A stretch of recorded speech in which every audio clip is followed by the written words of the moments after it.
Elevator চ্যানেলে আমি তোমাদেরকে ওয়েলকাম জানাচ্ছি। তোমরা যারা ম্যাকআউট ইউনিভার্সিটি থেকে বিটেক পড়ছো, কম্পিউটার সায়েন্সের যারা তোমরা ব্রাঞ্চ বা আইটির যারা ব্রাঞ্চ বা এআইএমএল ব্রাঞ্চে যারা রয়েছো, তোমাদের থার্ড সেমেস্টার এবার 2025 সালে, যেটা তোমরা মানে হয়তো নোটিশ তোমরা দেখেছো অনেকেই, যে নভেম্বর মাসে আমাদের অড সেমেস্টারের ইন্টারমিডিয়েট অড সেমেস্টারের পরীক্ষাটা হতে চলেছে। তো সেদিক থেকে দেখতে গেলে দেখো, হাতে সময় খুব কম। আমি তোমাদের অনেক আগেও বলেছি যে তোমরা পড়া শুরু করে দাও। তোমাদের মানে ইভেন্ট সেমেস্টার হয়ে যাওয়ার পরই আমি পড়া শুরু করে দিতে বলেছিলাম, কিন্তু সেটার কারণ আছে।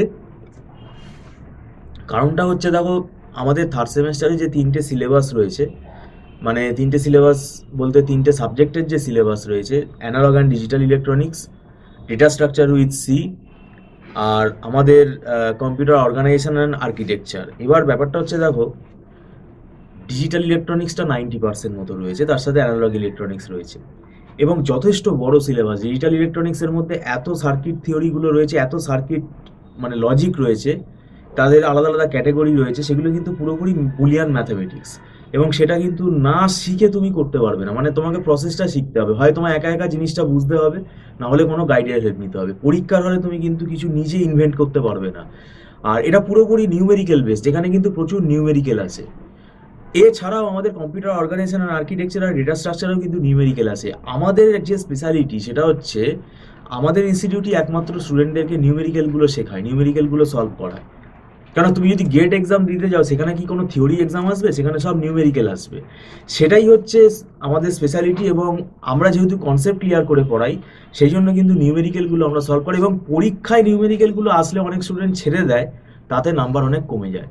তো যাই হোক, আমি এটা মনে করি যে তুমি শুধু যদি মনে করো যে আমি শুধু থিওরি পড়ে চলে যাব, যদি তোমার প্ল্যান থাকে ও 2 মাসে আমি কমপ্লিট করে নেবো, তাহলে তোমাকে ওই থিওরিগুলোই পড়তে হবে।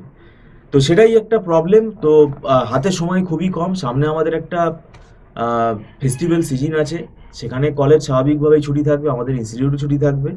তাই আমি বলছি, যদি তোমরা পড়া শুরু না করে থাকো, এখনই কিন্তু পড়া স্টার্ট করো, কেননা এটা কিন্তু তোমাদের মানে তোমরা হয়তো আগের পরীক্ষাগুলো দিয়ে বুঝতে পেরেছো যে এখন সিসিটিভি সার্ভিলেন্সে দেখো পরীক্ষা হয়, এবং পরীক্ষার এখন কিন্তু কোনো সাজেশন হয় না। তো সেটা কিন্তু স্টুডেন্টদের একটা ভয়ের জায়গা, কিন্তু আমি বলবো কোনোভাবেই ভয়ের জায়গা নয় এটা।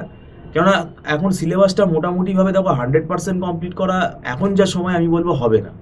কিন্তু আমরা দীর্ঘদিন পড়াচ্ছি, 9-10 বছর ধরে পড়াচ্ছি, বিটেক পড়িয়ে আমরা অভ্যস্ত হয়ে গেছি, সেই কারণে আমাদের এখানে একটা স্পেশাল ফরম্যাট আছে। আমরা মোটামুটি 100% না হলেও আমরা 80-85% মতো কমপ্লিট করিয়ে দিই, এবং সেটা আমাদের বিভিন্ন স্ট্র্যাটেজি আছে, সেটা আমাদের বিভিন্ন নোটস আছে, সেই নোটসগুলো আমাদের নিজেদের হাতে লেখা নোটস, এবং সেটা এখনও আমরা তৈরি করে যাচ্ছি, এবং সেটা ফলো করেই আমরা স্টুডেন্টদেরকে পড়াই। কেননা বইয়ের লেখা বুঝতে অসুবিধা হয় সবার, এটা আমি জানি। আর একটা রেফারেন্স বই রাখতে হবে, সেটা তো কোনো ব্যাপার না। তাই আমি বলছি, যদি তোমরা মানে একজন টিচার গাইডেন্স নাও, সেটা যে যে কোনো টিচার হতে পারে, তাহলে তোমাদের একটু সুবিধা হবে। আর যদি মনে হয় আমাদের এলিভেটর ইনস্টিটিউটে তোমরা অনলাইন টিউশনের জন্য আগ্রহী, তাহলে তোমরা আমাদের সাথে যোগাযোগ করতে পারো। স্ক্রলে ফোন নাম্বার দেওয়া আছে, ফোনে কথা বলতে পারো। আমাদের মান্থলি ফিস সিস্টেমে ক্লাস হয়, এবং এই ক্লাসটা অ্যাডভান্স পেমেন্ট করে করতে হয় প্রত্যেক মাসে, এবং নট রিফান্ডেবল এটা। আর একটা বিষয় হলো যে এখানে একদম ছোট ছোট ব্যাচে ক্লাস হয়। অন্যান্য ইনস্টিটিউটের মতন ওই একসঙ্গে 20 জন, 22 জন, 50 জন, 100 জন এরকম কে কি জিজ্ঞেস করছে, সে স্টুডেন্টও বুঝতে পারছে না, স্টুডেন্টও টিচারকে খুঁজে পাচ্ছে না, টিচারও স্টুডেন্টকে খুঁজে পাচ্ছে না। এই অবস্থা আমাদের না, আমাদের একদম ছোট ছোট ব্যাচে ক্লাস হয়। তো সেইটাতে স্টুডেন্টের সাথে টিচারের একদম সরাসরি ইন্টারাকশন হয়। স্টুডেন্টদের কোনো ডাউট হলে সেটা স্টুডেন্টরা হোয়াটসঅ্যাপেও আমাদের সাথে যোগাযোগে মানে থাকে।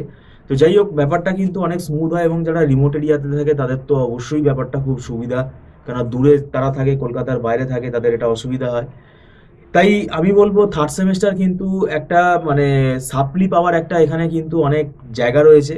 কারণ আমার কাছে পরবর্তীকালে অনেক স্টুডেন্ট এসছে যারা থার্ড সেমেস্টারে সাপ্লি পেয়ে এসছে, বিশেষ করে ডেটা স্ট্রাকচারে সাপ্লি হয়ে যায়। তো সেটা কিন্তু তোমাদেরকে ভয় দেখাচ্ছি না, আমি বাস্তবটা বলছি।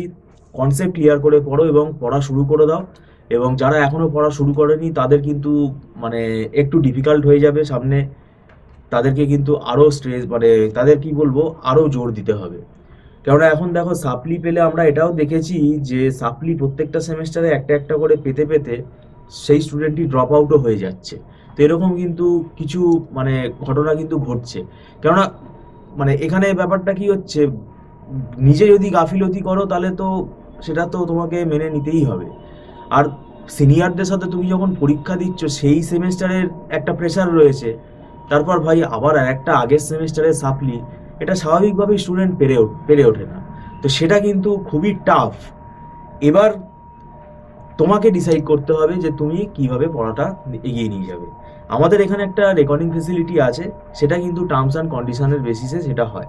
তো যাই হোক, আমি বলবো তোমরা পড়া শুরু করে দাও, কেননা ডেটা স্ট্রাকচারটা যেহেতু পুরোপুরি সি দিয়ে প্রোগ্রাম আছে, ওটা কিন্তু প্রোগ্রামগুলো অনেক বড় বড় হয়, সেটা বুঝে পড়তে হবে।